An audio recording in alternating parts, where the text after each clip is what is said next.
সেই ছোটবেলা থেকে দেখে আসছি মা বাবাকে কষ্ট করতে, অনেক কষ্ট করে কিন্তু মা বাবা সংসারটা চালাতো। আমরা যেহেতু দুই বোন ছিলাম, আর আমাদের দুই বোনকে কিভাবে মানুষের মতন মানুষ করবে, পড়াশোনা শেখাবে, সেই চিন্তা ছিল তাদের। অনেকে অনেক কথাই বলেছিল, তোমার তো দুই মেয়েকে পড়াশোনা শিখিয়ে কি হবে, তাড়াতাড়ি বিয়ে দিয়ে দাও, পড়াশোনা শিখিয়ে কি হবে, কদিন পর তো বিয়ে করে চলেই যাবে, ওই পরের বাড়ি গিয়ে খুন্তি নাড়বে, ছেলে হলে না তোমাদেরকে দেখতো, মেয়ে তো ও বিয়ে করে চলেই যাবে। তখন মা একটা কথাই বলেছিল, আমাদেরকে দেখার দরকার নেই, ওরা মানুষের মতন মানুষ হোক, এটাই আমাদের কাছেই অনেক।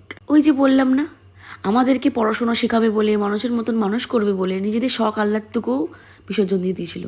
আমার মায়ের কিন্তু অনেক জায়গায় ঘোরার ইচ্ছা, আমার মা কিন্তু ঘুরতে খুবই ভালোবাসে, কিন্তু সেরকমভাবে কোথাও ঘুরতে যেতে পারিনি। খুব বড় কোনো জায়গায় ঘুরতে নিয়ে যেতে পারবো কিনা জানি না। অ্যানিভার্সারিতে ঘুরতে যাওয়ার প্ল্যান নিয়ে যখন ইন্দ্র আলোচনা করছিল, তখনই বলে রেখেছিলাম এবার কিন্তু মা বাবাকে নিয়ে ঘুরতে যাব।